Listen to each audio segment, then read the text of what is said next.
Excellences, Monsieur le Président de la République française, Monsieur le Président du Conseil de suivi des recommandations de Montpellier, distingués invités en vos rangs, grades et qualités, Mesdames et Messieurs, je voudrais avant toute chose souhaiter la bienvenue en ces lieux à Monsieur Emmanuel Macron.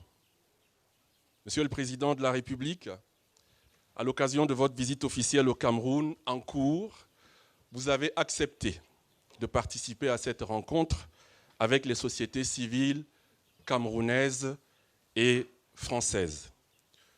Nous vous en savons gré et espérons qu'au cours des 2 prochaines heures, un peu moins parce que la séance de selfie a un peu duré, la rencontre des idées et le croisement du verbe fasse émerger, ici même au club Noah, lieu mythique de Yaoundé sur la colline des Toudis, l'autre versant des Toudis, puisque vous étiez au premier versant ce matin, une nouvelle perspective dans les relations entre le Cameroun et la France. Mieux, une démarche structurante pour une perspective plus globale entre notre continent et votre pays. Nous vous devons ce rendez-vous, Monsieur le Président. Nous le devons également à un groupe de réflexion et d'action, le premier en Afrique, il faut le souligner, issu entre autres des précédentes réflexions du sommet Afrique-France de Montpellier en octobre dernier, animé avec brio par mon aîné Achille Mbembe, ici présent à vos côtés et que je salue. Le Conseil de suivi des recommandations de Montpellier n'a eu de cesse de poursuivre la réflexion et de travailler à la co-construction d'un socle de propositions permettant de porter cette nouvelle dynamique que votre visite, juste au lendemain de votre réélection, peut favoriser. En plus des travaux de l'entre-deux, les 24 membres que vous venez de rencontrer du groupe de réflexion ont planché pendant toute cette journée sur 3 sujets centraux, essentiels, je ne dirais pas critiques, mais importants, sur lesquels je reviendrai dans un moment. Ce sont des jeunes. Et d'ailleurs, je salue la présence parmi nous de Monsieur le ministre de la Jeunesse et de l'Éducation civique du Cameroun, issu de divers secteurs d'activité, acteurs associatifs, dirigeants, enseignants, chercheurs, entrepreneurs, innovateurs, artistes, consultants, et j'en passe. Vous les écouterez dans quelques instants.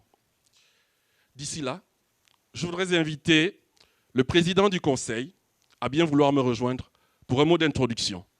Mesdames, Messieurs, pouvons-nous accueillir Maître Jacques-Jonathan Nyem, s'il vous plaît.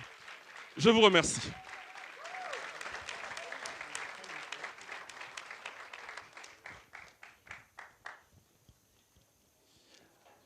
Excellences, Monsieur le Président de la République française, Excellences, Monsieur le ministre de la Jeunesse et de l'Éducation civique, Mesdames et Messieurs les membres de la délégation du Président de la République française, Mesdames et Messieurs les membres du Conseil pour le suivi des recommandations du nouveau sommet Afrique-France, distingués invités en vos titres, grades et qualités respectifs, Mesdames et Messieurs, je voudrais commencer par souhaiter à toutes et à tous une chaleureuse bienvenue dans ces lieux, ainsi qu'un agréable séjour en terre camerounaise, sur invitation de son Excellence M. Paul Biya, Président de la République du Cameroun, à son Excellence M. Emmanuel Macron, Président de la République française, ainsi qu'à la délégation qui l'accompagne. C'est un honneur et un grand plaisir pour moi de prendre la parole pour ce moment qui est assurément un temps fort de l'histoire entre 2 peuples, 2 États, 2 continents. Excellences, Mesdames et Messieurs, qu'on s'en souvienne, à l'appel du 18 juin 1940 du général de Gaulle, le Cameroun a été parmi les premiers territoires à rallier la France libre. De nombreux jeunes Camerounais ont versé leur sang pour la reconquête et la libération de la France. Moins de 2 décennies plus tard, dès 1955, c'est au tour de plusieurs jeunes militants progressistes français de porter la voix des leaders camerounais pour la cause de l'indépendance et de la réunification du Cameroun. Ainsi, unis par une histoire parfois douloureuse, mais inexorablement appelés à partager un destin commun, les jeunesses camerounaises et françaises ont toujours su s'engager ensemble avec audace, courage et espérance lorsque la sécurité collective est menacée. Plus de 80 ans plus tard, en octobre 2021, sensible à l'appel de Ouagadougou et à l'élan participatif qui l'a suivi, près de 80 jeunes Camerounais étaient présents à Montpellier, aux côtés d'autres jeunes du continent et de la diaspora, pour le nouveau sommet Afrique-France. Innovant par son format, ses acteurs et ses thématiques, ce dernier postule un nouveau départ dans les relations entre l'Afrique et la France.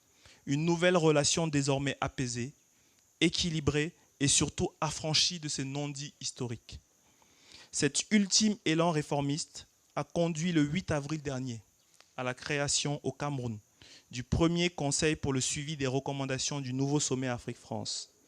Véritable plateforme de sensibilisation, de plaidoyer, de formation et d'expérimentation au service de la refondation des relations camerouno-françaises d'une part et africano-européennes d'autre part. Catalyseur de nouvelles coalitions d'idées, communautés d'intérêts et synergies entrepreneuriales, le Conseil entend s'affirmer comme un acteur majeur du changement de narratif, du changement de méthode, mais aussi du changement d'outils pour une coopération désormais gagnant-gagnant. En effet, dans un contexte mondial de remise en cause des acteurs et modes de gouvernance hérités du système étatique westphalien, le Conseil inscrit de plein pied les sociétés civiles camerounaises et françaises dans un nouveau schéma de gouvernance participative, transformant par la même occasion la diplomatie publique, apanage traditionnel des États. Ainsi donc, et une fois de plus, face aux défis actuels communs touchant à la sécurité sanitaire, alimentaire, environnementale ou encore énergétique du monde, les jeunesses camerounaises et françaises, y compris les diasporas, ont fait le choix en pleine conscience de s'engager ensemble. Excellences, mesdames et messieurs, la séquence organisée ce jour est la preuve vivante que les sociétés civiles camerounaises et françaises, tout en restant critiques et exigeantes, ne cesseront jamais, sous le regard bienveillant des décideurs publics des deux pays, de dialoguer ensemble, mais surtout de co-construire pour dévoiler l'horizon. L'Afrique étant appelée à être le centre de gravité de cette nouvelle ère participative, collaborative et solidaire, la philosophie Ubuntu, magnifiée par Nelson Mandela, sera incontestablement la matrice de cette nouvelle alliance à bâtir, non plus entre les États uniquement, mais entre les peuples, autour de principes immuables, la souveraineté, l'interdépendance et la durabilité, mais aussi autour de valeurs communes, la dignité, le respect et l'intégrité. À ce prix, et lui seul, une nouvelle relation entre le Cameroun et la France est possible. Engagé, c'est le choix que nous avons fait et que rien ne peut entraver. C'est aussi le thème du forum Our Future que nous organiserons en décembre prochain à Yaoundé pour inviter toutes les forces sociales d'Europe et de la sous-région Afrique centrale à s'engager avec audace, courage et espérance pour réinventer ce monde meilleur que nous appelons tous et toutes de nos voeux.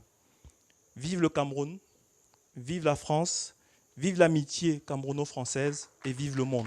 Je vous remercie pour votre aimable attention.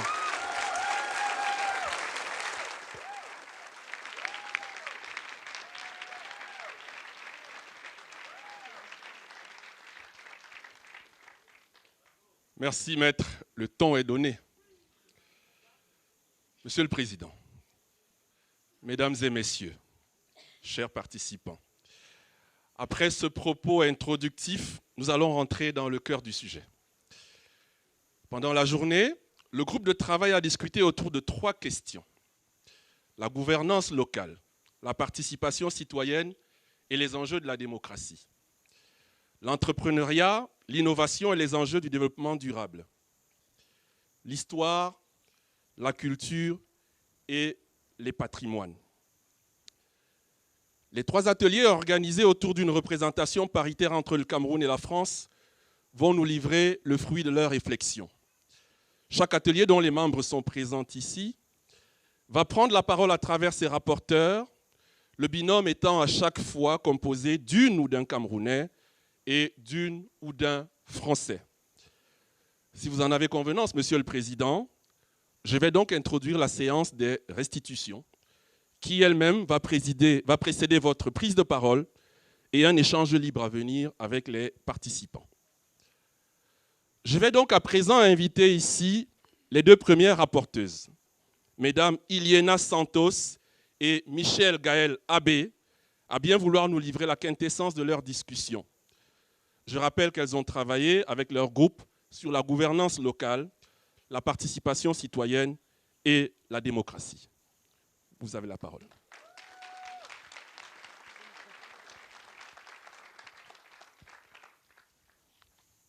Monsieur le Président, Messieurs et Mesdames les ministres, distingués invités, la difficulté de l'exercice de ce soir, c'est de résumer avec les mots justes des heures d'échange et de débats animés, francs mais ambitieux et réalistes.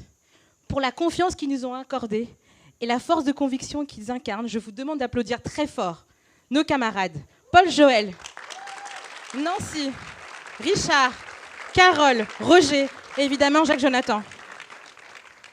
Monsieur le Président, ce soir, j'ai la chance et l'honneur de partager cet échange avec toi, ma collègue camerounaise, avec mes deux jambes, celle d'une franco-togolaise, née et grandie à Lomé, arrivée en France il y a 10 ans. J'ai essayé, en tout cas modestement, de représenter la société civile française. Nos deux organisations, celles que tu portes, cher Michel, la Fondation Conseil Jeunes et Je m'engage pour l'Afrique, que nous représentons ensemble, portent une ambition commune, celle de donner à chaque jeune qui souhaite s'engager pour l'Afrique un espace de conversation et des outils pour prendre part au débat public. C'est donc à deux voix, nous, femmes engagées du Cameroun et de la France, que nous allons partager avec vous nos propositions concrètes. Jusqu'à la dernière minute, je vous le promets, nous avons tenu à trouver un consensus et il nous a paru nécessaire de vous présenter nos clés de lecture. Bonsoir à tous.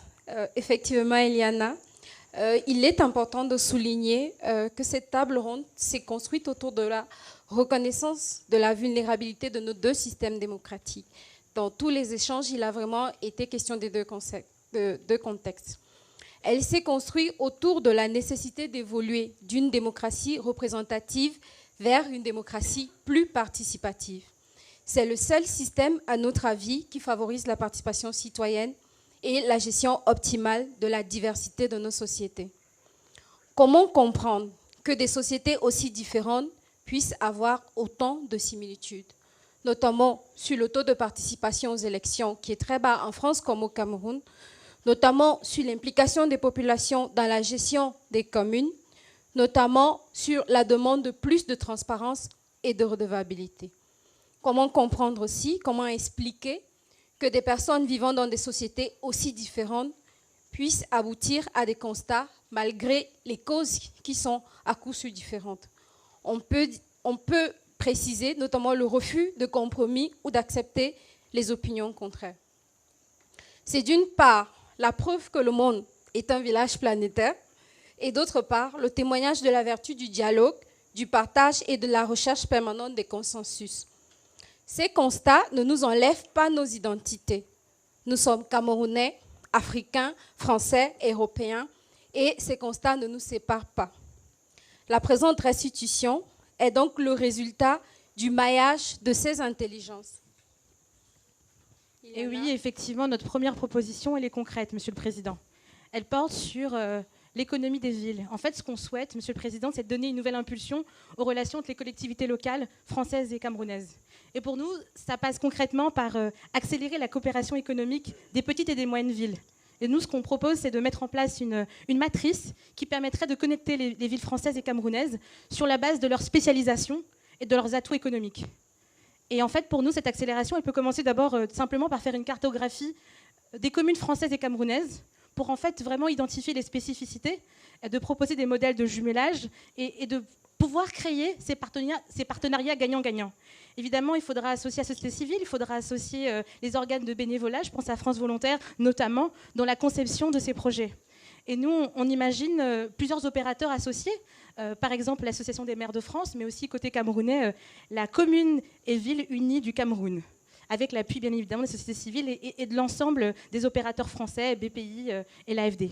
Et mes camarades camerounais m'ont relaté des exemples concrets de coopération économique des villes, celle de Tchang et Nantes, qui a été signée en 2002 et qui a donné lieu à la création notamment d'une usine de compostage qui a créé plus d'une centaine d'emplois. Et vraiment, Monsieur le Président, ce qu'on souhaite, c'est d'arriver à créer ce type de partenariat-là, où il y a des résultats économiques concrets qu'on peut mesurer.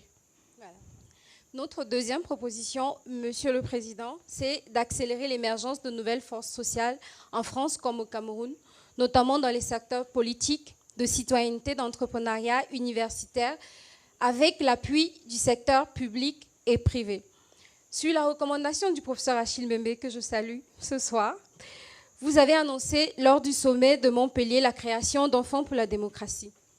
Nous pensons humblement que le choix du mot démocratie prête à équivoque. Car oui, nous partageons cette ambition de trouver le moyen de déclencher par une nouvelle génération d'outils et un langage approprié des prises de conscience et une envie de se réinventer. Donc, pour nous, la proposition, c'est de réaménager les programmes d'appui à la jeunesse en vue de favoriser un meilleur impact et la visibilité des intelligences collectives endogènes en privilégiant le soutien aux initiatives structurantes. Nous voulons partir du bas vers le haut, contrairement au haut vers le bas qui est fait en ce moment. Je vous assure, le Cameroun regorge de multiples initiatives très intéressantes, endogènes et productives. Il s'agira, plutôt que de recréer, de les mettre en valeur, de les rendre visibles et de les accentuer. Peut-être pour compléter, cher Michel, c'est aussi dire que le secteur privé doit être associé à cette réflexion-là. C'est vrai qu'on fait un dialogue direct avec les institutions et les sociétés civiles, et je sais qu'il y a quelques chefs d'entreprise ici. Votre rôle, à notre avis, c'est aussi de nous accompagner, en fait, dans ce changement-là, parce que vous êtes aussi une partie prenante, finalement, de ce débat public. Voilà. Notre troisième proposition, c'est de construire un système de transparence et de redevabilité impliquant les sociétés civiles françaises et camerounaises. L'ambition étant d'impliquer et rendre compte aux bénéficiaires et aux sociétés civiles, tant au niveau de la conception, la mise en œuvre et l'évaluation des politiques publiques de développement. Nous savons que l'AFD prévoit déjà cette tripartite. Nous proposons de faire du Conseil pour le suivi ce tiers de médiation. Je voudrais, Monsieur le Président, vous présenter un exemple qui a bien marché. Je profite pour saluer Monsieur Jean-Marc Bikoko qui est dans la salle. C'est le suivi indépendant du C2D. Je ne vous présente plus le C2D, vous le connaissez. Ici au Cameroun, il y a une organisation qui s'appelle la plateforme dette qui a aidé dans le suivi indépendant du C2D et nous vous assurons que les résultats ont permis d'accélérer un certain nombre de projets, de rendre les projets adéquats entre ce qui était prévu et ce dont les populations ont besoin et de s'assurer que les populations sont véritablement impliquées et s'approprient la façon dont les projets sont mis en œuvre. C'est un bel exemple que nous aimerions reprendre en proposant que le Conseil et d'autres membres de la société civile participent à l'appui à l'élaboration, à la mise en œuvre et à l'évaluation des politiques de développement. Voilà. Donc, s'il fallait résumer, il y en a 3 propositions. La première, voilà, j'ai beaucoup de papier, c'est donner une nouvelle impulsion aux relations entre les collectivités locales françaises et camerounaises. La deuxième, c'est d'accélérer l'émergence des nouvelles forces sociales en France et au Cameroun, notamment dans les secteurs politiques, de citoyenneté, d'entrepreneuriat universitaire par le secteur public et le secteur privé. Et la troisième serait de construire un système de transparence et de redevabilité impliquant les sociétés civiles françaises et camerounaises. Merci pour ces 3 points synthétiques, cher Michel. Pour finir, Monsieur le Président, nous pensons, et je parle au nom de tous mes camarades avec lesquels on a réfléchi, et je vous jure, Monsieur le Président, ça a été vraiment la recherche de consensus, c'était très difficile. On pense que tout ça ne sera possible qu'avec une gouvernance. D'abord, de donner au Conseil cette dimension régionale, en tout cas celle pour laquelle vous travaillez, mais surtout avoir la réciprocité française. Parce que nous aussi, on a nos difficultés, on n'est pas venu parler de ça, mais voilà. Nous, ce qu'on souhaite, Monsieur le Président, c'est mettre en place ce Conseil-là, dans les 3 prochains mois, en tout cas, travailler à le faire. Et je m'engage pour l'Afrique, prendra sa part à construire ça, à la fois au niveau français, mais aussi au niveau européen, parce qu'on en a besoin. Voilà. Je pense qu'on a tenu les temps et tout le monde est très fier de nous. Merci à tous. Merci. Merci beaucoup.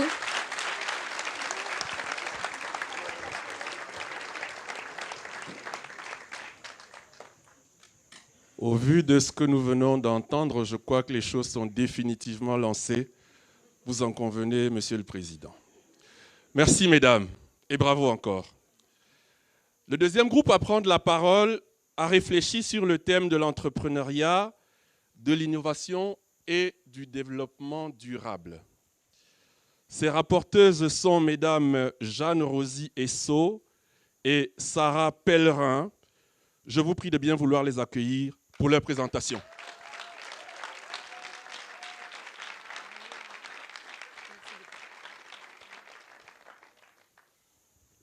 Je suis suis Rosie Esso, vice-présidente du Conseil. Monsieur le Président, en France et au Cameroun, les effets des changements climatiques se font durement ressentir.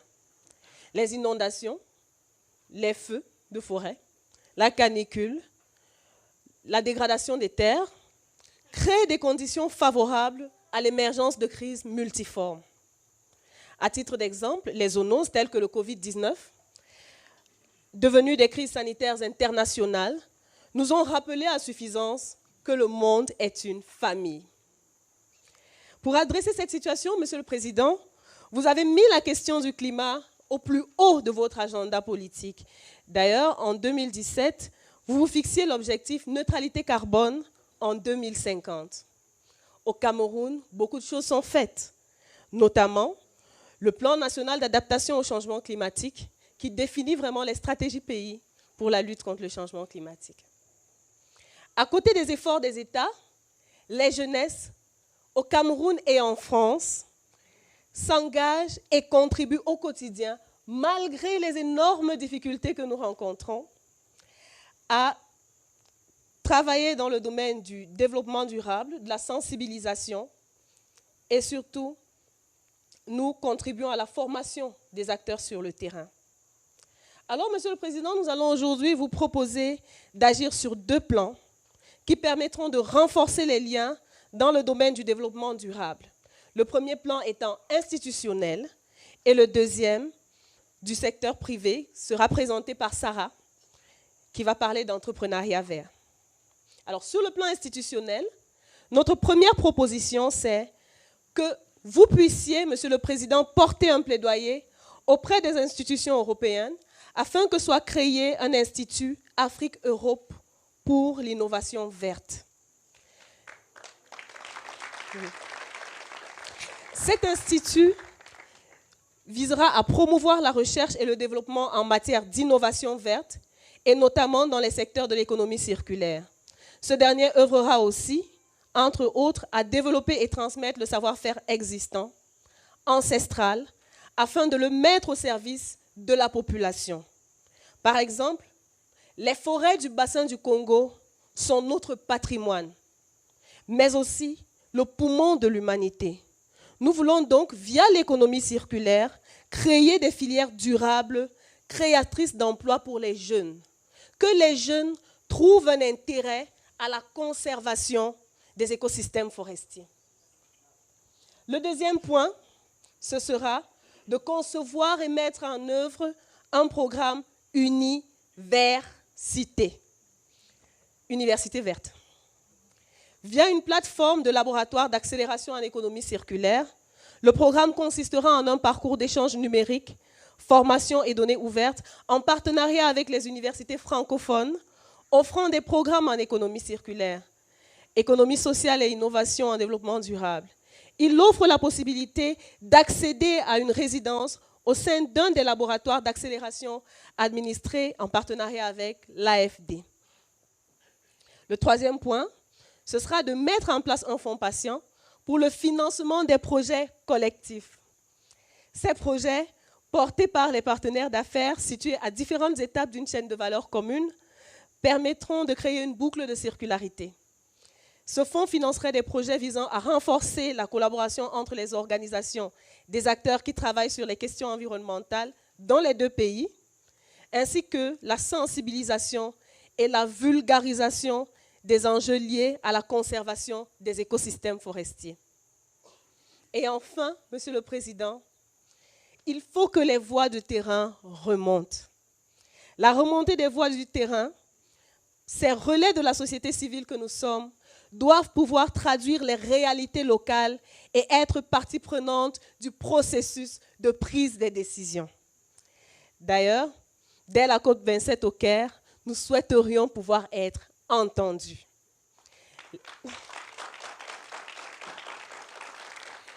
Les acteurs pourraient, par exemple,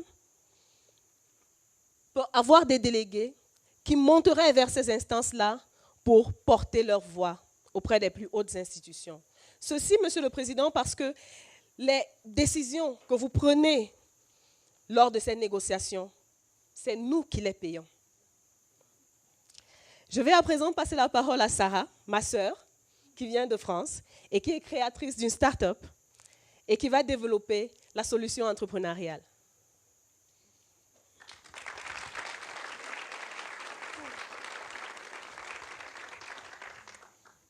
Monsieur le Président, Mr. President, ladies and gentlemen, as a sign of recognition of Cameroon's bilingual heritage, I hope you won't mind that I begin my remarks in English with a reference to one of your favorite expressions. Cameroon and France can and must become green startup nations.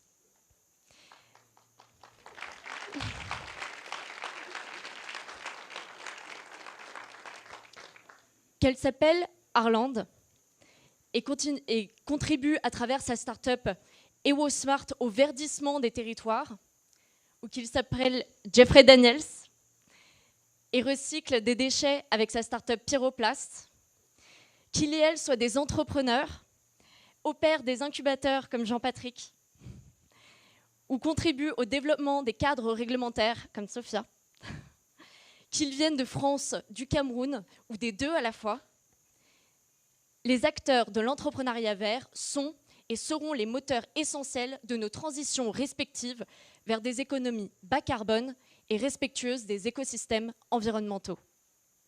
Nous sommes collectivement convaincus que l'innovation et l'entrepreneuriat vert sont l'une des clés de la réponse au défi de la préservation de notre planète.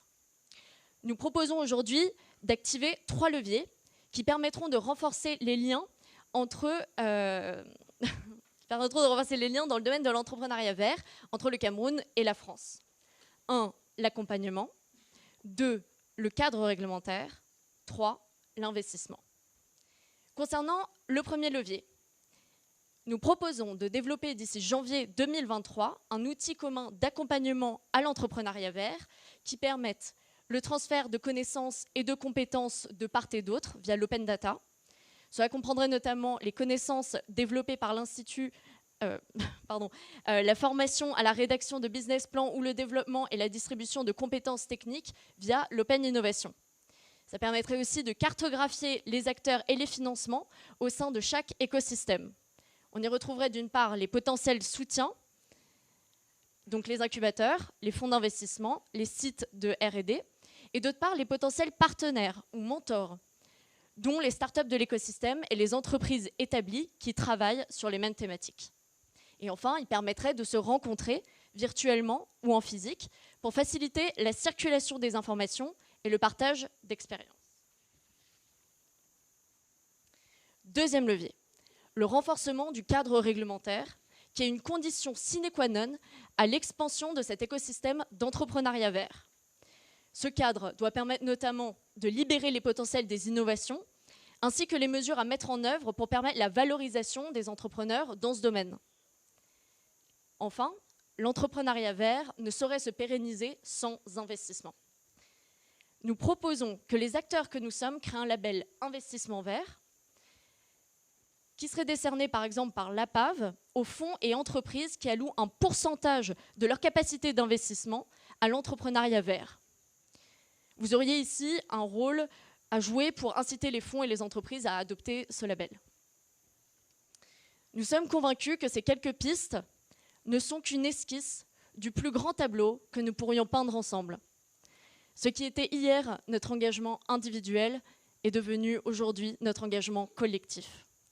Mr. President, we now invite you to join your voice to ours to strengthen the cooperation between Cameroon and France in the realms of entrepreneurship, innovation, and sustainable development. Merci.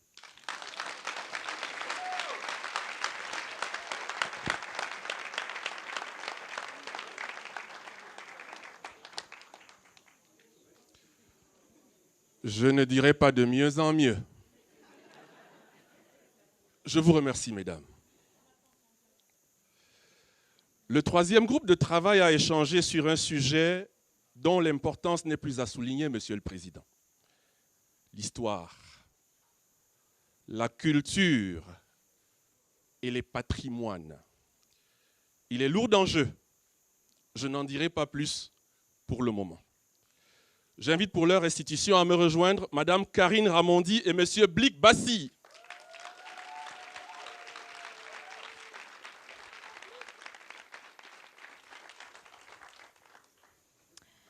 Merci, Monsieur le Président. Mesdames et messieurs les membres, les ministres, chers participants aux tables rondes, mesdames et messieurs, on m'avait dit il y a 12 ans, quand j'ai commencé mes recherches sur l'histoire de la décolonisation du Cameroun ou des indépendances, je serais là ce soir, je pense que je n'y aurais jamais cru. Donc, je voudrais remercier, et j'ai accepté d'être ici à l'invitation de la société civile française et camerounaise. Je voudrais remercier tous ceux qui ont travaillé avec nous, Bayimbi, Nadège, Rachel, Benoît, Blik, bien sûr. J'espère que je n'oublie personne sous le coup de l'émotion. Et Nadine et Colline, bien évidemment, qui ont été les chevilles ouvrières de ces 2 jours. C'est parce que... Merci en tous les cas de nous accorder ce temps de parole.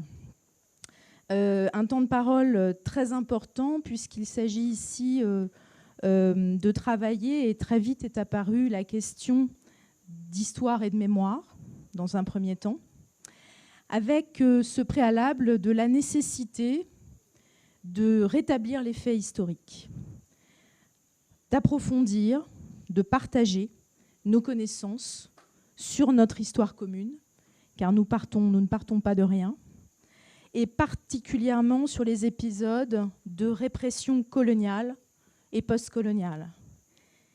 Il nous est apparu temps de nommer explicitement la guerre du Cameroun. Il s'agit aussi de travailler les mémoires. Ces mémoires sont plurielles, parfois fragmentées, dispersées, antagonistes, et pourtant elles sont essentielles au travail d'histoire et de mémorialisation. Nous avons plusieurs propositions concrètes. Je prendrai la parole tout d'abord pour parler de celles qui sont autour d'histoire et mémoire, et ensuite je laisserai la parole à Blik, bien évidemment, qui parlera d'aspects plus culturels. Première proposition concrète, la création d'une commission pluridisciplinaire, conjointe, composée d'acteurs internationaux, historiens, chercheurs, artistes, écrivains, cinéastes, impulsés par le Conseil pour le suivi des recommandations du nouveau sommet Afrique-France, qui devra s'appuyer sur les laboratoires de recherche existants. Cette commission devrait être mise en place d'ici 3 mois. Elle devra travailler à l'identification, à la collecte et préservation des archives écrites et orales nécessaires à l'écriture d'une histoire commune. Elle devra aussi travailler à l'identification et à la valorisation de lieux de mémoire, y compris les lieux de répression, de réhabiliter les figures emblématiques, sans oublier les figures emblématiques féminines, des résistances et des luttes des indépendances. La création de cette commission et la production d'un rapport devraient intervenir d'ici 24 mois, ce qui permettra de mettre les politiques de mémoire franco-camerounaises au cœur de votre agenda, Monsieur le Président. Les recommandations de cette commission auront vocation à être partagées avec l'État du Cameroun, mais aussi avec les autres pays concernés par cette page d'histoire, car nous ne sommes pas seuls. On pourrait par exemple penser à la Grande-Bretagne. Deuxième proposition concrète, organiser la collaboration franco-camerounaise en termes de recherche scientifique et favoriser la valorisation et l'accès aux archives d'ici 12 mois. Avec évidemment un appui sur les institutions existantes, les universités françaises, camerounaises, le Collège de France, le HESS, les lieux culturels, qu'il ne faut pas oublier, évidemment, dans cette pratique. La création de programmes de recherche conjoints, de chaires collaboratives. Nous avons un cruel manque de postes universitaires, de chaires juniors sur ces questions. Nous avons évidemment ces chaires, ces postes, ces programmes permettraient la mutualisation des compétences, le financement de thèses co-dirigées, qui se font déjà informellement, mais qui nécessitent des moyens, la transmission des connaissances, la diffusion et la vulgarisation des travaux par des publications scientifiques, artistiques, évidemment par des versions numériques. Troisième point, et c'est un point très important, s'assurer de l'accessibilité aux archives. C'est très important, et plus spécifiquement, les ouvrir à tous les chercheurs, pas seulement à cette commission, mais les ouvrir à tous les chercheurs qui font un travail scientifique sur les mémoires. Pour ce faire, nous vous soulignons la nécessité de réfléchir très rapidement, Monsieur le Président, aux lois françaises en faveur de l'accès aux archives, et notamment de repenser l'instruction générale interministérielle sur la protection du secret de la défense nationale, appelée IJ 1300, qui a refermé des archives qui étaient accessibles relativement facilement aux chercheurs en France. Nous insistons sur la nécessité pour la France, ce sera la troisième proposition concrète, sachant que j'ai décliné un petit peu le point numéro 2. Nous insistons sur la nécessité pour la France de reconnaître les exactions commises pendant la période coloniale.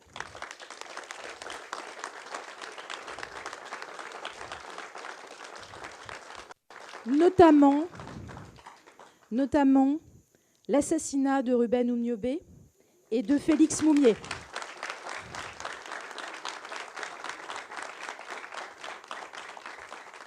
Nous avons tous souligné l'importance d'un geste mémoriel fort. Pourquoi pas la position d'une plaque, une commande d'œuvres d'art, donner des noms de rues en France à des figures majeures de la lutte pour les indépendances. Commençons chez nous.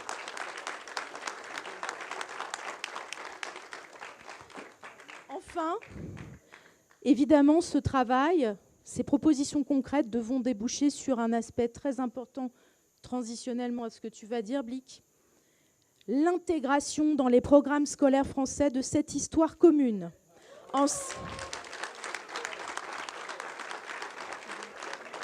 Enseigner de façon exhaustive, complète, parce que ces nouveaux narratifs, nous en avons besoin pour une meilleure conscience des histoires partagées. Merci. Merci beaucoup, Karine. Yégabe. On kwalwanante mam. Langue bassa, ça veut dire c'est la parole qui règle les palabres. J'espère que on va d'où tout ce qu'on va dire ici. En cam franglais, le cam franglais c'est le créole camerounais qui est un mélange de la langue française et des 270 différentes langues du Cameroun et de l'anglais de nos frères anglophones. Et avant de dire les quelques propositions, je voudrais juste rappeler qu'en fait, en arrivant ici, j'ai invoqué tout de suite mes ancêtres pour qu'ils soient là ce soir. Et parmi mes ancêtres, il y a notamment Ruben Oumniobé, Osende Afana, Moumié, Douala Mangabel. Ils sont tous là ce soir. Donc, les promesses qui seront faites ce soir, si elles ne sont pas tenues, le mauvais œil va frapper tous les responsables.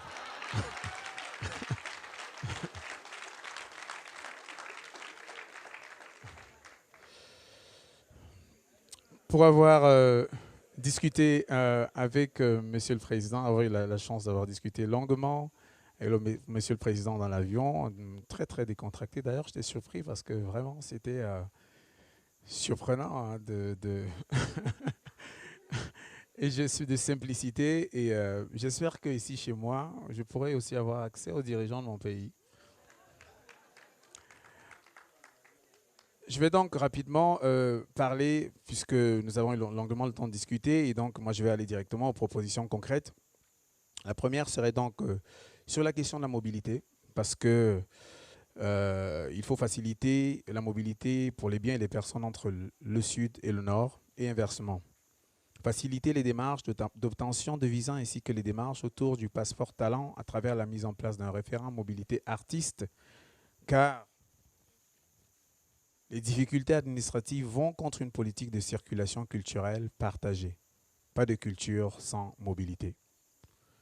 Faire confiance aux acteurs des sociétés civiles africaines, français et de la diaspora en s'appuyant sur leur expertise du terrain. La Maison des mondes africains et des diasporas, en tant que collaborateur privilégié, s'appuiera alors sur eux et utilisera ses compétences et rapports dans ses actions. Sensibiliser les acteurs culturels européens aux problématiques de terrain, actorielles, patrimoniales, ethniques, dans la conception des expositions. La troisième proposition, c'est autour des industries culturelles et créatives qui sont la clé de la coopération qui lie nos deux pays. À travers la création d'ICC Africa, un dispositif qui intégrerait une plateforme de création et de diffusion de contenu narrant un récit commun galvanisant. Ce dispositif permettrait également d'implémenter sur le continent un événement culturel annuel réunissant les acteurs économiques français, africains et issus de la diaspora. Nous souhaitons un renfort financier des dispositifs actuels à l'instar de Digital Africa, ce qui permettrait d'accélérer la démocratisation et l'accès aux nouveaux métiers issus du digital par le biais d'échanges et de co-formation à distance entre nos populations respectives. L'inclusion des femmes étant au centre de cette démarche. Sur la question des restitutions, mettre en œuvre un dispositif législatif qui permettrait de fixer des principes généraux pour la restitution des œuvres culturelles à l'exemple d'une loi cadre. Il est important de créer une légitimité autour des sociétés civiles qui sont souvent à l'origine des demandes. L'idée serait de centraliser les demandes et de les faire remonter aux acteurs concernés par le biais d'un référent français en lien avec les professionnels du patrimoine camerounais. La restitution intellectuelle et documentaire sera à considérer lorsque cela est possible pour engager des chantiers et préparer les retours des objets ou des œuvres, sortir de l'impasse. Et enfin mettre en place un prélèvement sur les recettes des musées français qui exploitent des objets camerounais.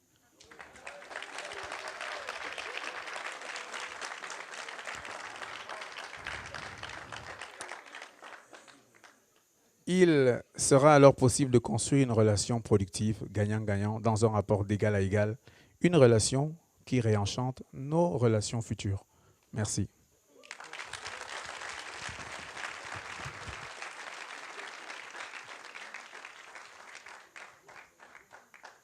Merci et bravo.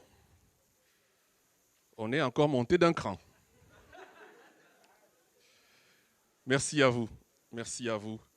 Et dans la logique de ce que disent Karine et Blick, je voudrais rappeler à votre bon souvenir, Monsieur le Président, distingués invités, Mesdames et Messieurs, et j'en ai le prétexte par la présence de Monsieur Emmanuel Kazaréou, le président du musée du Quai Branly, la première saison culturelle du Cameroun à Paris, qui vient donc de se tenir et qui s'est achevée le 17 juillet dernier, avec donc cette magnifique exposition sur la route des chefferies du Cameroun, du visible à l'invisible, et avec également cette programmation montée par l'Institut français, les équipes de Yann Lorveau au Théâtre de la Ville, tout cela évidemment sous la houlette de son Excellence M. Christophe Guilou, l'ambassadeur de France au Cameroun. C'était un bel événement qui a également eu une partie économique parce qu'aujourd'hui, les industries culturelles et créatives sont vraiment au centre de la création de la valeur. On s'en rend bien compte ici avec tout ce soft power dont nous parlons de plus en plus aujourd'hui. Et donc, il y a eu des journées économiques à l'ambassade du Cameroun qui ont également bénéficié de la bienveillante attention de son Excellence Monsieur André Magno Sékoumou, l'ambassadeur du Cameroun en France. En tout cas, une grosse mobilisation des autorités françaises et camerounaises qui a donc permis pendant 4 mois au Cameroun d'avoir une visibilité inédite. Merci pour cela, Monsieur le Président. Merci, Monsieur le Président. À présent, nous achevons donc la séquence des restitutions. Nous en tirons beaucoup d'énergie, vous en rendez compte, et un grand optimisme sur les lignes qui pourraient s'écrire à partir de la rencontre de ce jour. Excellence, Monsieur le Président de la République, je vais donc vous prier, à présent, de bien vouloir réagir aux propositions qui viennent d'être faites et de nous faire part de votre propre vision et vos réflexions sur ces questions d'intérêt majeur pour nos pays et nos peuples. Distingués invités, mesdames et messieurs, je vous prie donc de bien vouloir accorder votre bienveillante attention à son Excellence, Monsieur Emmanuel Macron.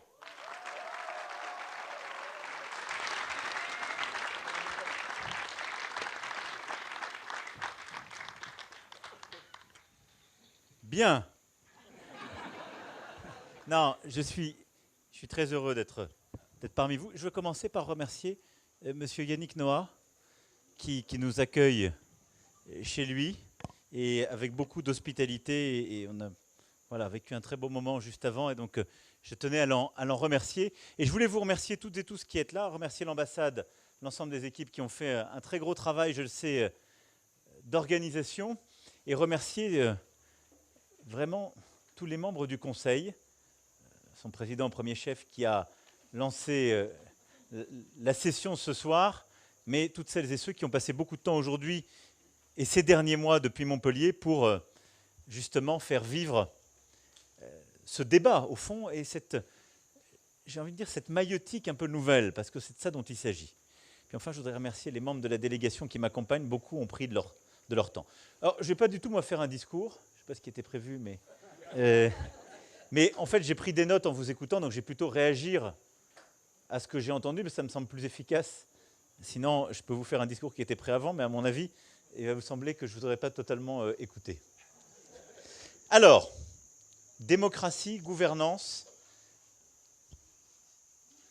c'était vous. Vous avez fait 3 propositions, et puis je voulais faire peut-être une réflexion d'ensemble. Alors, j'ai bien aimé la manière dont vous avez abordé le sujet, et c'est un peu comme ça moi aussi que je l'aborde, c'est-à-dire que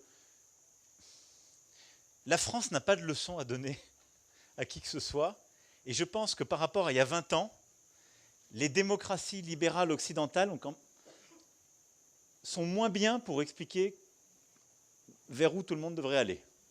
On ne va pas se mentir totalement.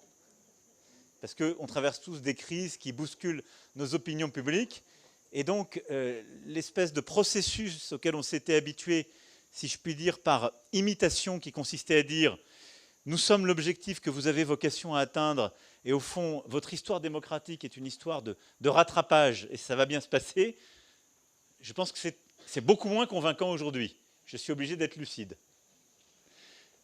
Donc le point est pris, vous avez raison. Néanmoins, je ne voudrais pas qu'on tombe dans un relativisme qui consisterait à dire que nos démocraties libérales qui vivent des vraies crises, c'est devenu la même chose que les régimes autoritaires ou que des gens où il n'y a jamais d'élection. Ce n'est pas vrai non plus. Et donc, au fond, quel est l'objectif d'un système démocratique? C'est d'essayer d'avoir des mécanismes de représentation légitime et de se dire les gens qui décident le font au nom du peuple.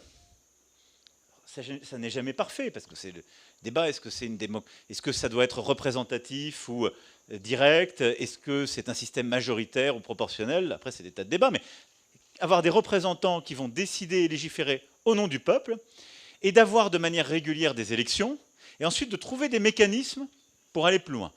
Je dirais que les 2 premiers volets, quand même, ça marche plutôt pas mal dans les démocraties occidentales. Et je le dis avec d'autant plus d'humilité que si ça ne marchait pas, je ne serais pas là devant vous. Et je le dis parce que, en sincérité et respect, je suis impossible au Cameroun. C'est vrai. Donc je ne peux pas non plus dire que quelqu'un aurait voulu faire ce que j'ai fait en France au Cameroun, ce n'était pas possible. Bon. Donc, non mais... Donc il faut qu'on se... Donc c'est quand même mieux. Bon. Donc la question c'est comment... Donc nous on a un défi commun qu'on n'a pas réussi à résoudre et que votre serviteur n'a... Je me bats depuis 5 ans, hein, mais c'est de se dire dans nos sociétés hyper connectées, où au fond l'opinion publique mondiale est là, où les émotions sont mondialisées, où il y a une volonté, pas simplement de délibérer, parce que j'entendais ce que vous disiez, mais en fait de participer. Comment on arrive à donner une place aux citoyens qui est autrement simplement qu'au moment des élections. Alors il y a les référendums. Je pense que nous, on va essayer de réformer les choses en ce sens. On a mis en place des conventions citoyennes. Il y a des trucs que j'ai réussi, d'autres que j'ai ratés. Mais on a réinventé un modèle démocratique partout. Ça, c'est vrai. Et qui est au fond de la vitalité démocratique, qui est de se dire, au-delà du simple sujet des élections, comment on arrive à ce que les citoyens d'une nation participent à la décision pour la faire.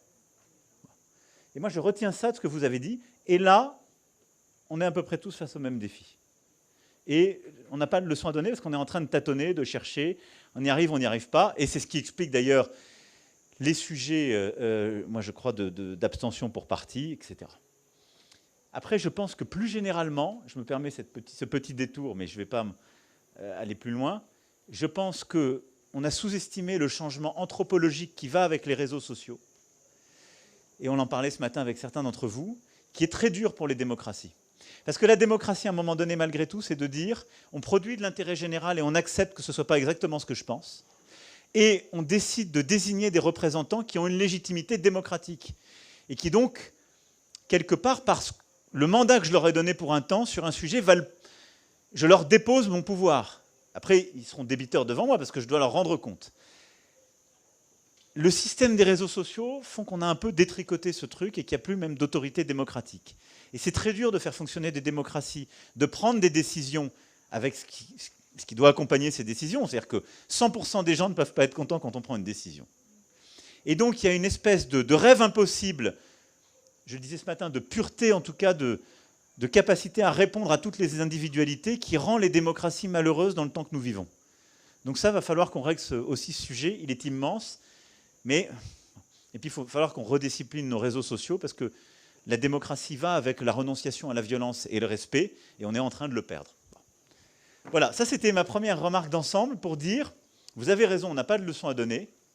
Néanmoins, les démocraties libérales ont quelque chose de plus que dans les endroits où ça ne fonctionne pas. C'est quand même la capacité à créer des systèmes d'alternance, de régénération du pouvoir et de rendez-vous électoraux. Et ça, malgré tout, je pense que le continent africain en a besoin. Vous en êtes la preuve vivante. Parce que vous devriez faire ça devant des chaînes de télévision camerounaises et des débats publics camerounais plus qu'avec le président de la République française, en tout cas avant, si j'étais très insolent. En tout cas, autant que vous. Bon, une fois que j'ai dit ça, je pense que moi j'ai envie qu'on avance tous sur ce volet. Alors, ce que vous avez dit sur la coopération des villes, je trouve que c'est un axe formidable, il faut qu'on le redéveloppe. La vérité, c'est qu'en fait, ça existe. C'est la coopération décentralisée. Sans doute a-t-elle perdu sa vitalité et sa visibilité, donc il faut qu'on lui redonne. Point pris, je pense avec les ministres, on vous a entendu. Ça veut dire qu'il faut qu'on redonne surtout de la capacité, et je trouve que c'est le fil rouge de vos propos, à le bâtir différemment. Et moi, j'ai été frappé ce matin dans l'échange qu'on a eu, et là, en vous entendant, c'est au fond ce que vous demandez, ce qui me paraît très juste. Et je pense que ça correspond à ce que je ressens aussi de notre action sur le continent africain et au Cameroun, c'est qu'on doit construire la stratégie, bâtir les instruments et les évaluer beaucoup plus en partenariat et en associant celles et ceux à qui c'est destiné. C'est vrai pour la coopération décentralisée et c'est vrai plus largement pour ce qu'on doit faire collectivement. Et ça rejoint votre troisième proposition, qui était le système de transparence et de redevabilité, mais j'aurais envie de l'insérer dans quelque chose de plus large, qui est, au fond, alors le mot est un peu galvaudé de co-construction, mais de se dire, on doit faire quelque chose de beaucoup plus transparent. Moi, je suis frappé, on fait beaucoup de choses. L'Agence française de développement, Business France, on fait plein de trucs. Mais la vérité, les Français le savent très peu, et vous le savez très peu. Donc, quelque part, on rate un embranchement. Alors, parfois, on fait des choses qui sont le fruit d'un dialogue avec les pouvoirs publics, mais peut-être insuffisamment avec la société civile. Donc ça, je le dis à Monsieur le ministre, il faut peut-être qu'on arrive à réarticuler ça. Mais il faut qu'on le rende du coup plus lisible en associant à cette stratégie la société civile en amont. Et au fond, en arrivant, éviter de dire on vient vous voir, on a une solution à un problème que vous ne vous êtes jamais posé. Ça marche moyen. Mais essayer aussi de participer à cette maïotique qui consiste à faire émerger le problème, à construire ensemble les solutions qui permettent de répondre à ce problème, sur un mode partenarial, et ensuite, comme ça a été très bien dit, à ouvrir les données. Moi, je suis à fond pour, parce que c'est ce qui permet de lutter contre la désinformation. Et à mon avis, ce sera une force, parce que vis-à-vis, là aussi, pour être toujours aussi diplomate et diplomatique. Les Chinois et les Russes, ils ne feront jamais ça. Donc, à mon avis, c'est une super chance pour nous de l'ouvrir. Donc, je suis pour le faire. Et qu'après, il puisse y avoir un processus d'évaluation, parce que l'évaluation, elle doit se faire sur cette data, mais après, il faut un retour des personnes qui le vivent. Et l'expérience qui en est tirée. Tout dernier point, alors moi je ne suis pas d'accord avec ce que vous avez dit sur le fond du professeur Achille Mbembe. D'abord parce que vous l'avez compris, moi je défends... Je pense qu'il n'y a pas d'ambiguïté dans le mot démocratie. Il y a une exigence, c'est le pouvoir au peuple. La question c'est jusqu'où on va. Mais il faut faire hyper attention, moi je suis frappé dans ce moment qu'on vit. Il y a une crise des démocraties libérales, je le disais.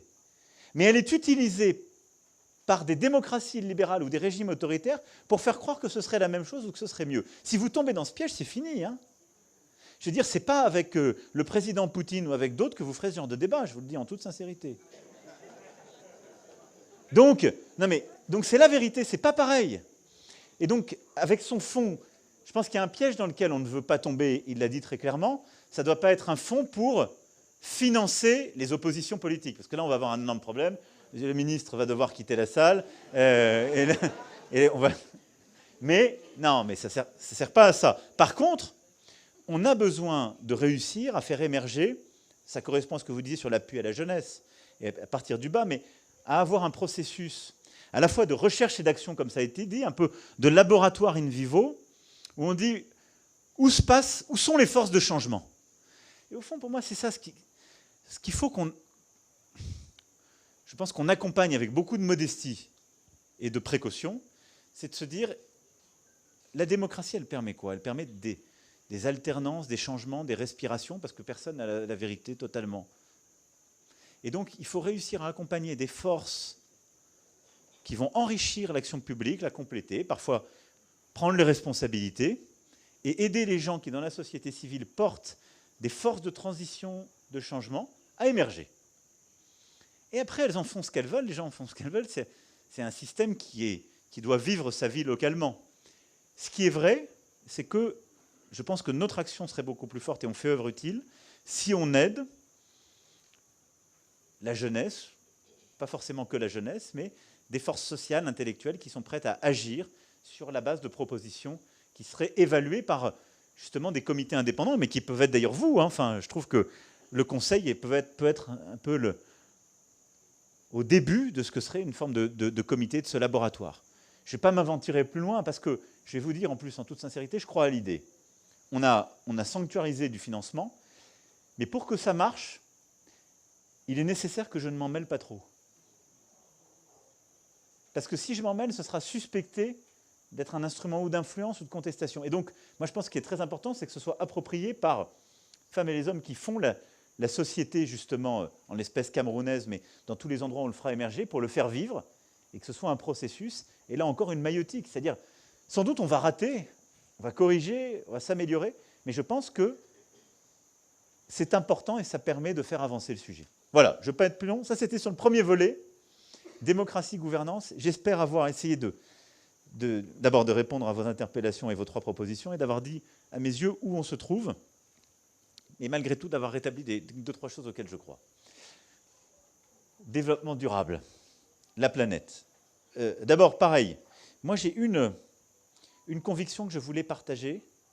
Vous l'avez dit en reparlant de ce qu'on a vécu récemment et de l'expérience collective vécue en temps de Covid, qui est notre vulnérabilité en tant qu'appartenant aux vivants.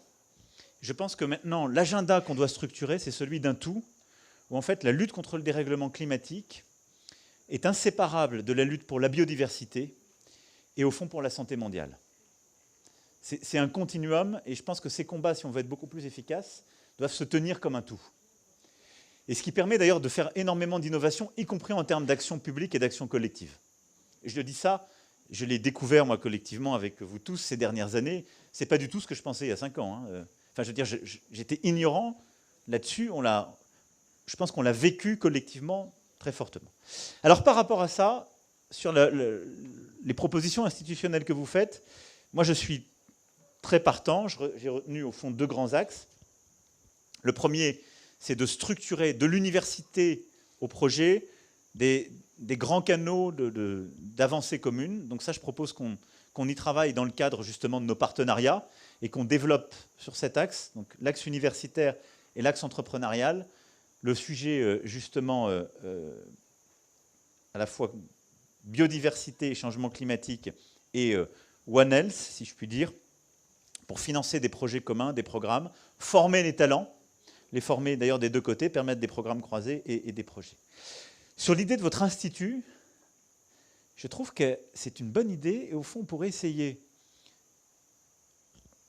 d'avancer en marchant et d'essayer de bâtir, avec tous les pays qui seraient prêts à suivre votre proposition en Afrique et tous ceux qui seraient prêts à nous suivre en Europe, déjà une espèce de première délégation à la fois de jeunes et de scientifiques, africains et européens, pour essayer d'aller ensemble à Sharm el-Sheikh et ensuite de structurer sur les 2 prochaines années l'agenda commun. Et donc, je propose d'essayer d'en faire, parce que si je vous dis on va faire un institut, on va mettre 2 ans à faire, à faire une structure, on va se poser des problèmes juridiques. Déjà, créons cette équipe. Moi, je crois pas mal à la logique de commando, vous l'avez compris, c'est un peu ce que vous avez fait aussi. Donc, mettons en place une préfiguration de cet institut entre l'Afrique et l'Europe. L'idée, c'est derrière de structurer une approche commune, de défendre des mêmes logiques et de faire bloc. Je pense que c'est une super idée. Donc, chiche pour Sharm el-Sheikh. Donc, on se donne rendez-vous pour l'Égypte et on aura structuré ça. Donc, on va sourcer un peu les talents, celles et ceux qui sont prêts à le faire, et on va proposer à plusieurs pays africains et européens de faire ça avec nous. Moi, j'irai à Sharm el-Sheikh de toute façon à l'automne, donc vous serez avec moi. Sur ensuite les sujets entrepreneuriat, je pense que les 3 éléments que vous avez évoqués sont les bons. Donc là-dessus, on a des programmes déjà qui existent. La question, c'est comment en effet verdir beaucoup plus, mais au fond repenser même la logique de ce qu'on a structuré, parfois de manière imparfaite. Et on était tout à l'heure aussi avec des acteurs du monde agricole, parce que je crois beaucoup à cette initiative alimentaire. Mais accompagnement, cadre réglementaire, investissement, c'est clé. Le plus compliqué, c'est le cadre réglementaire. C'est le plus compliqué, pourquoi? Parce qu'en fait, là, il faut une structure étatique, en tout cas, ou régionale, et il ne faut pas que ce soit... Enfin, il faut que ça permette de créer les bonnes incitations sans bloquer l'action. Donc, je vous ai entendu, je n'ai pas la réponse comme ça sous la main directe, parce qu'au fond, je ne pense pas qu'on ait le degré suffisant de maturité et d'intimité dans la relation pour créer un cadre réglementaire commun Union africaine, Union européenne. Déjà, en ce moment, on a énormément de mal à finaliser le cadre réglementaire européen. Et je vous parle d'une création juridico-politique qui a 7 décennies et qui est déjà très structurée et qui met beaucoup de moyens. Par contre, sur l'accompagnement et l'investissement, oui. Je pense que par rapport à ce que vous disiez sur la logique en termes d'investissement, de labellisation, on a avancé avec le One Planet Summit sur des labellisations d'investisseurs et d'entreprises. Je propose qu'on essaie de regarder cette méthode avec ce que vous proposez pour, là aussi, au fond, créer les bonnes incitations et que les investisseurs et les entrepreneurs puissent aller sur les bons projets qui auraient été ainsi labellisés. On est en train de développer une technologie et en fait, en septembre à New York, on va commencer à généraliser cette méthode parce qu'on l'a avec plein de pays et l'idée, c'est d'embarquer justement aussi les anglo-saxons et tous les grands fonds, parce que c'est là où il y a de l'argent, pour aller vers ces logiques et flécher l'investissement sur les projets, quelle que soit leur taille entrepreneuriaux, qui correspondent aux critères que vous avez évoqués. Donc voilà sur quoi je vous propose d'avancer, mais on va du coup vous inclure à toute la démarche One Planet Summit et financement qu'on a commencé à avancer.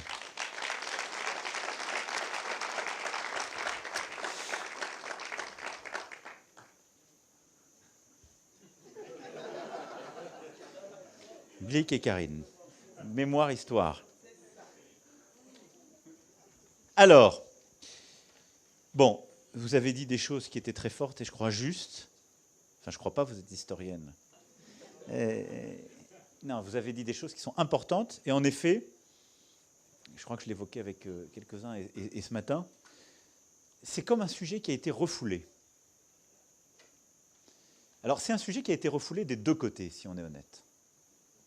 C'est un sujet qui a été refoulé côté français, et c'est un travail qu'on fait ces dernières années.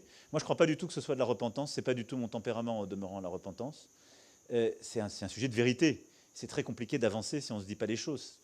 C'est ainsi dans une famille, c'est encore plus compliqué qu'un peuple. Et nous, on a ce sujet avec plusieurs de nos événements de décolonisation. et parfois avec des événements antérieurs ou postérieurs. Et donc moi je suis pour regarder la vérité en face, crue telle qu'elle est. Et donc je pense que vous avez raison. On ne peut pas construire l'avenir sur l'entrepreneuriat, le climat, s'il y a cette part occultée, parce qu'elle empêche la confiance.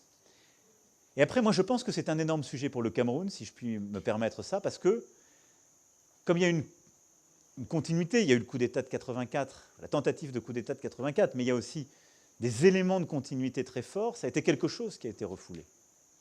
Et je dis ça avec, pareil, beaucoup d'humilité et de respect, mais c'est un cheminement qui sera compliqué dans la société camerounaise et pour les pouvoirs publics camerounais aussi. Donc il faut l'aborder avec beaucoup de bienveillance commune et juste une volonté de vérité, parce que je pense que c'est la vérité qui permet de faire sépulture pour les martyrs qui sont morts. Et c'est la vérité qui permet de bâtir l'avenir, parce que c'est ce qui, justement, est le terreau de la confiance. Par rapport à ce que vous avez dit, une commission pluridisciplinaire conjointe, je suis d'accord. Je pense que c'est une très bonne idée. J'y souscris complètement. Je pense que les délais que vous avez donnés sont bons. Alors je pense qu'elle doit être pluridisciplinaire, mais je pense que c'est important de distinguer les exercices. Pourquoi ? Parce que je pense qu'il y a un exercice historique qui est indispensable et qui va être fait donc par des historiens et des historiennes françaises, français, camerounais, camerounaises, peut-être d'ailleurs de certains de vos collègues anglo-saxons ou allemands ou d'autres nationalités. Je pense qu'il ne faut pas... Mais je pense qu'il faut qu'on l'assume. Moi, j'ai proposé au président Biya qu'on l'assume de gouvernement à gouvernement pour qu'il y ait cet engagement. Donc moi, je m'y engage très formellement, avec ouverture complète de nos archives.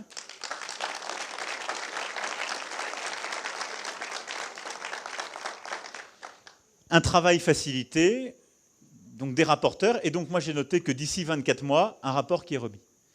Moi je recevrai le rapport à l'Élysée, j'en prendrai connaissance, et sur la base de ce rapport, parce que c'était l'une de vos demandes, je procéderai, moi, aux éléments de reconnaissance qui seront historiquement, factuellement identifiés.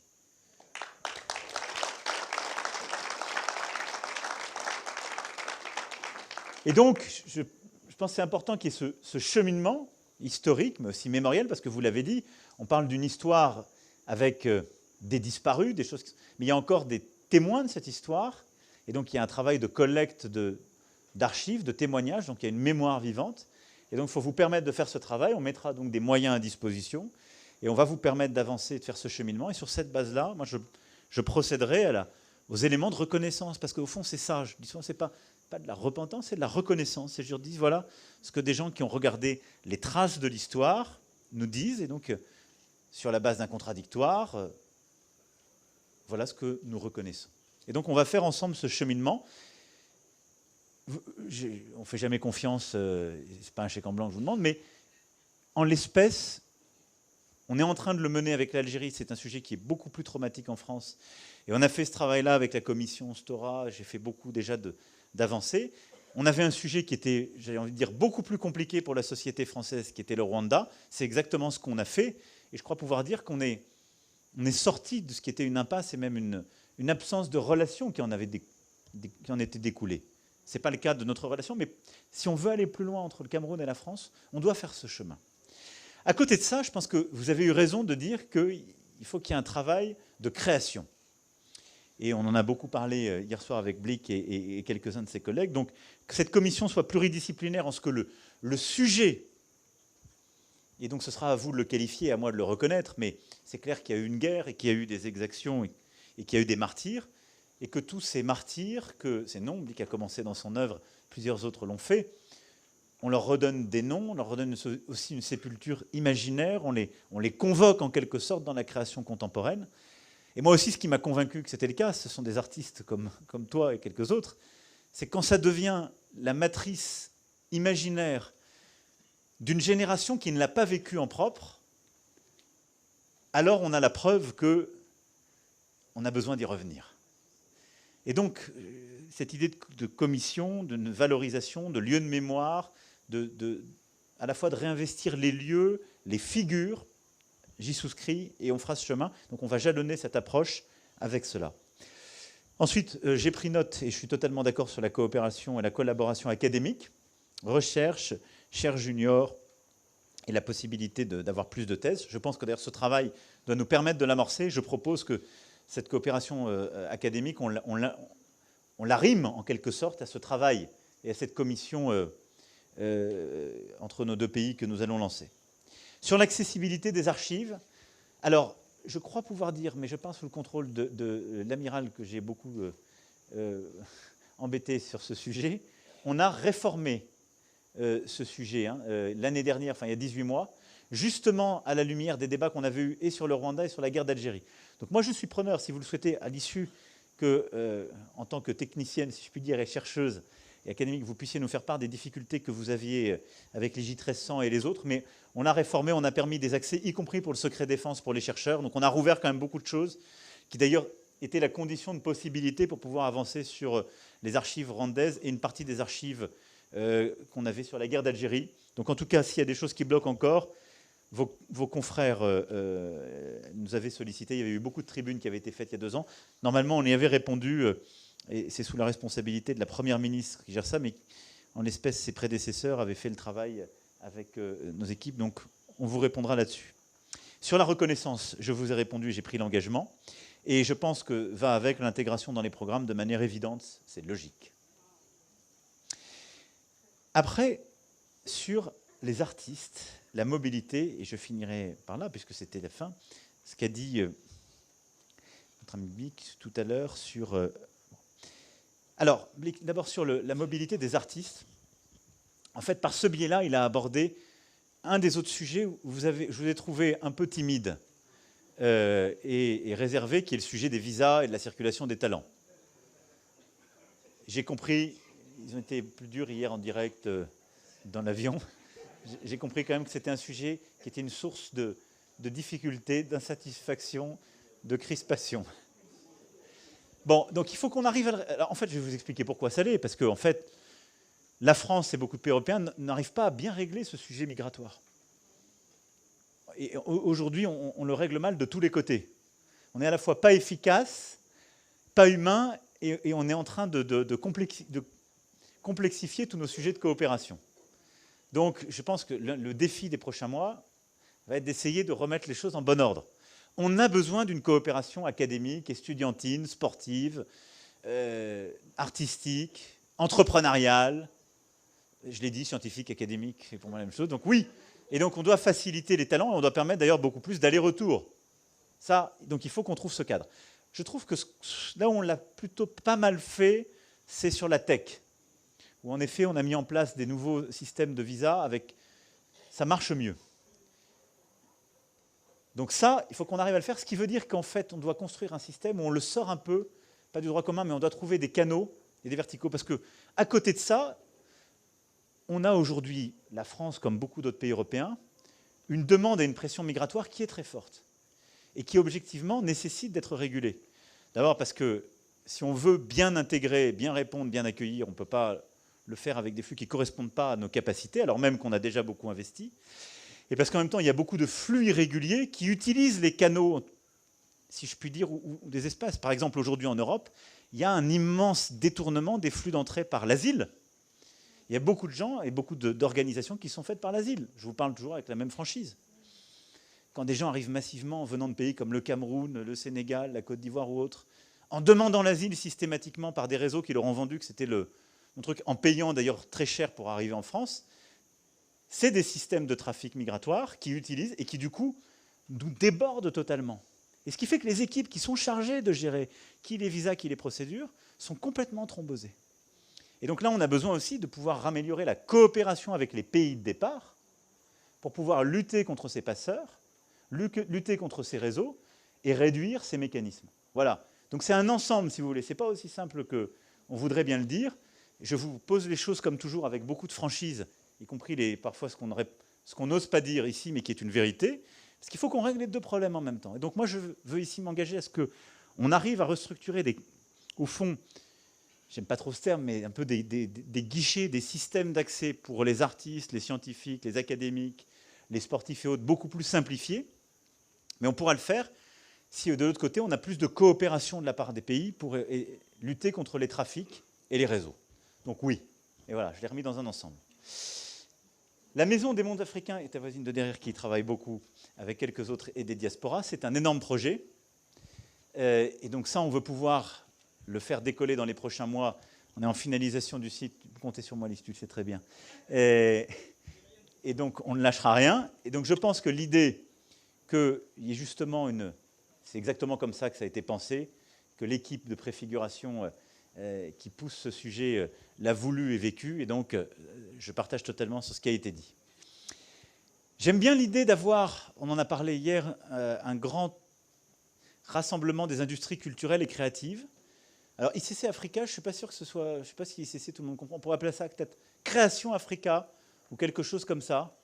Et au fond, on a un peu le début de ça, parce que moi, je voudrais rendre hommage au travail qu'avait fait Ngone Fall et quelques-unes et quelques-uns ont travaillé avec elle ici pour la saison 2020, qui a été pour moi une immense révolution copernicienne. Alors, elle a touché les ICC, mais pas seulement. Évidemment, le spectacle vivant, l'art plastique, enfin, ça a été une expérience totale, mais elle a complètement changé les choses en ce qu'elle a exposé à Paris avec des curateurs, des conservateurs africains, avec des artistes contemporains, avec de l'histoire, en investissant des lieux qui étaient complètement coupés de la culture africaine, qu'on reléguait dans des lieux auxquels on les abonnait normalement. Et je pense que ce fil, il faut le continuer. Je sais que vous êtes en train de le continuer ici. J'ai croisé plusieurs personnes qui m'ont dit, nous on continue, on fait 2023, etc. Donc ça montre qu'il y a besoin d'un rendez-vous annuel autour de la scène culturelle et des industries culturelles et créatives. Donc chiche, moi je suis prêt, on a Choose Africa, Digital Africa, faisons Création Africa. Et l'idée étant comme ça, qu'il y ait des artistes confirmés qui soient prêts à parrainer, à accompagner, et je pense que ça doit être totalement public-privé, il faut pouvoir développer les choses, il faut que ça puisse créer des opportunités, mais qu'on fasse émerger des jeunes artistes, qu'on permette à des artistes plus confirmés d'exprimer leur création, mais là aussi, il y aura des récits à bâtir. Et je partage totalement ce qui a été dit, je pense que c'est pour moi un immense défi, et ça va faire la transition vers ma conclusion, pour ça je l'évoquerai dans un instant, c'est l'idée d'avoir un ou des récits communs et un peu conquérants pour les Africaines et les Africains. Sur, ensuite, et enfin, les restitutions, je suis sous surveillance de la doctrine, puisque après le discours de Ouagadougou, deux grands professeurs ont édicté au fond notre doctrine, Bénédicte et Felwine, qui ont fait leur travail, leur rapport, qui nous ont ensuite permis d'enchaîner et de faire les premières réalisations directes. On sera demain à Cotonou, ce sera un grand moment justement parce que c'est la première traduction, et on l'a fait aussi avec le Sénégal et d'autres. On sait très bien que l'objectif maintenant qu'on doit se donner, c'est une loi cadre. Et donc le travail est en cours. Là, il y a eu des péripéties qui l'ont un peu retardé, mais l'objectif, c'est bien qu'on finisse. Donc ça, vous pouvez avoir mon engagement en ce sens, pour qu'on ait un cadre, un processus, et au fond que... Moi, ce que j'aime dans la proposition qui a été faite, et le cadre de ce travail, c'est que ce soit un travail commun, conjoint, partenarial, et qui soit établi entre justement des grands scientifiques et des experts africains et français, et même d'ailleurs internationaux, et que la grammaire, les règles soient établies par eux, par un dialogue scientifique sur la manière dont les œuvres sont sorties des pays, sont entrées dans nos collections, la manière aussi dont elles ont à être exposées, dont celles et ceux qui ont à en prendre soin ont à être formés. Et on voit qu'au fond, derrière, pour moi, ce n'est pas simplement rendre une œuvre. Certains pays ont fait cette réflexion, sont allés beaucoup plus vite pour rendre leurs œuvres. Et moi, je n'aime pas tellement cette approche parce que ça veut dire je m'en débarrasse. On ne se débarrassera pas de notre passé. Il est en nous. Et ces œuvres nous ont apporté, elles font partie aussi maintenant, oserais-je le dire, de notre patrimoine et de notre imaginaire. Elles ont nourri notre propre imaginaire intellectuel, intime, nos rêves. Moi, je ne suis pas né en Afrique, je n'ai pas de famille en Afrique. Certaines de ces œuvres, de ces objets ont nourri mon imaginaire. Et ils font partie de ce que je ressens et de ce que je vis. Et ces histoires aussi, c'est comme ça. Et la question, c'est où est-ce qu'elles sont en quelque sorte le mieux? C'était fou que la jeunesse béninoise ne puisse pas voir ces œuvres qui sont constitutives. Donc là, on les a ramenées, mais avec elles, on a ramené les esprits, on a ramené beaucoup de choses qui s'étaient passées chez nous, et c'est une histoire d'amour réinventée qui continue.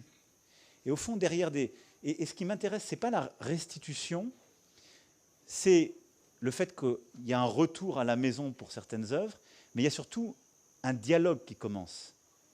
Et au fond, c'est une réinvention de ces œuvres, bien souvent. C'est-à-dire qu'on les remet là où elles ont été inventées, où les esprits sont encore là, où elles sont réinvesties en plus d'une histoire et d'une force, mais on ne casse pas les ponts, c'est-à-dire qu'il y a un dialogue et une circulation qui continue. Et pour moi, c'est le plus important, et dans la réflexion qui a été conduite, je dirais que c'est aussi important que le fait que ces œuvres quittent la France pour revenir. Alors après, c'est un des sujets les plus silencieux, longtemps tus, mais moi je suis frappé qui est le plus important. Parce qu'il dit quelque chose de la reconnaissance mutuelle et du respect et du fait que ces périodes qu'on a toujours voulu vivre et voir comme étant exclusivement sombres, ont bâti de l'inéluctable, de l'inséparable, et c'est à nous de le réinventer positivement. Après, sur le prélèvement, je finirai là-dessus, des recettes. Je vais défendre le business model d'Emmanuel et du musée Jacques Chirac et Branly. C'est que s'il fait ça, lui, il ne touche plus rien, il n'a plus... Donc, il faut que ce soit un travail partenarial. Et je le dis parce que, en lui rendant hommage, je n'y suis... Vous avez été très gentil tout à l'heure. Nous, on a, en quelque sorte, oserais-je dire laïquement, donné notre bénédiction. Mais c'est vraiment Emmanuel et ses équipes, avec ici les équipes de l'ambassade, vous tous, qui avaient construit cette exposition. Et cette exposition, elle a exposé à Paris des œuvres qui ne sont pas des collections permanentes, qui ne sont pas détenues par Paris et qui vont revenir. Par rapport à ce qui a été dit, c'est ça l'inédit de cette exposition. Et c'est-à-dire, c'est de montrer à Paris des choses qui ne s'y voyaient jamais, c'est de reconnaître aussi le fait historique, culturel, central, avec sa part de mystère des chefferies, et de faire circuler ces œuvres et ces objets.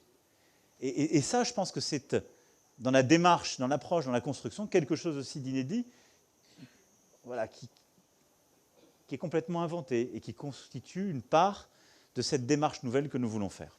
Voilà, pour conclure, s'il est possible de conclure ces échanges, parce que nous avons soulevé un continent. Il y a beaucoup de choses qu'on n'a pas évoquées.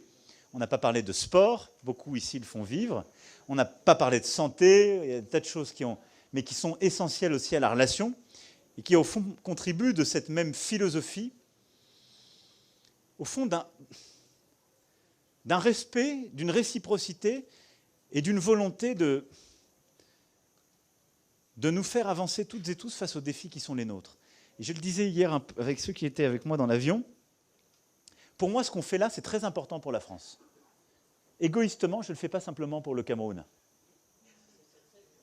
C'est très important pour la France. Et vous m'aidez à faire quelque chose de très important pour la France. Parce que nous sommes un pays qui a une part d'africanité. Nous l'avons construite avec des histoires traumatiques, des histoires d'amour, des choix, des drames, mais c'est là. Et aujourd'hui, il y a une histoire d'amour, un triangle amoureux qu'il faut raviver. La France, le Cameroun, les diasporas. Et tout le monde est un peu bloqué. Le Cameroun, pardon monsieur le ministre, mais a du mal parfois à regarder ces diasporas. Elles sont tempétueuses, elles sont parfois critiques, je vous rassure, du gouvernement français, du gouvernement camerounais. Mais on ne critique que ce qu'on chérit le plus au monde.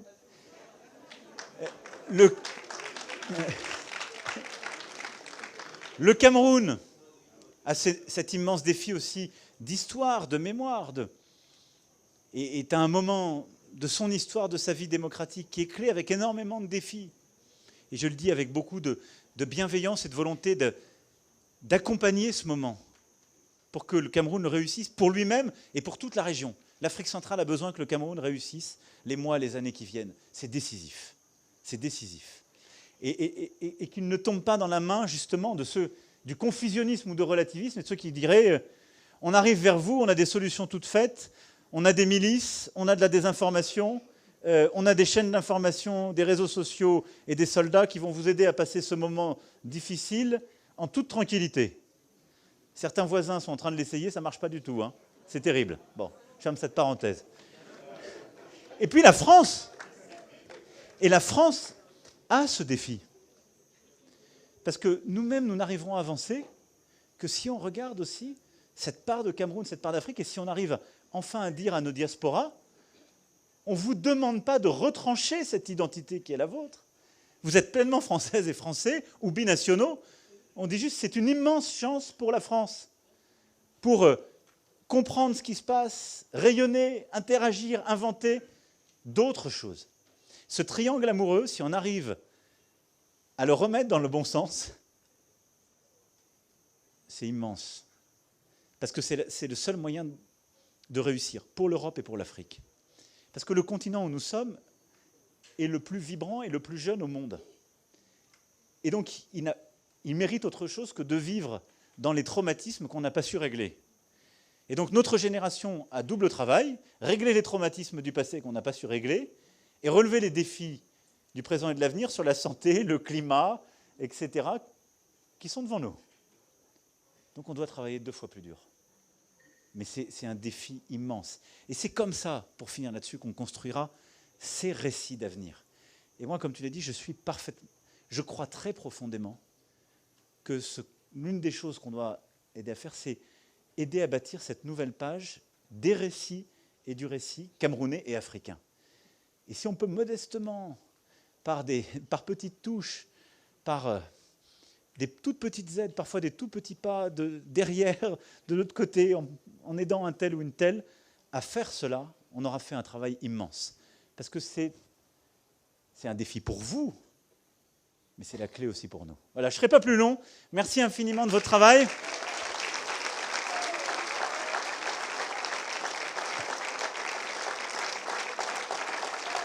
Et donc d'abord, on a fait vachement le chemin depuis Ouagadougou. Donc, bilan des courses, tout ce qui s'est dit ce soir, on va en faire une feuille de route. Il y a des rendez-vous qui sont pris d'ici la fin de l'année, sur le climat, sur la création. Il faut que dès le premier semestre 2023, on lance Création Africa. Et sur le conseil de suivi français, vous êtes partis, donc il ne faut pas vous arrêter. Donc on va vous donner les moyens pour continuer et pour avancer. Et vous allez me trouver, en octobre, on lance officiellement au 1 an le fonds démocratie. Et donc vous allez me trouver les cas concrets. C'est à vous de vous débrouiller. Mais je ne vous lâcherai pas. Donc maintenant, travaux pratiques et on avance avec des rendez-vous réguliers. Et je veux remercier le président du Conseil pour le boulot fait. Merci infiniment. On est en train d'écrire une nouvelle page. Je vous aiderai à le faire et on le fera ensemble. Merci à tous.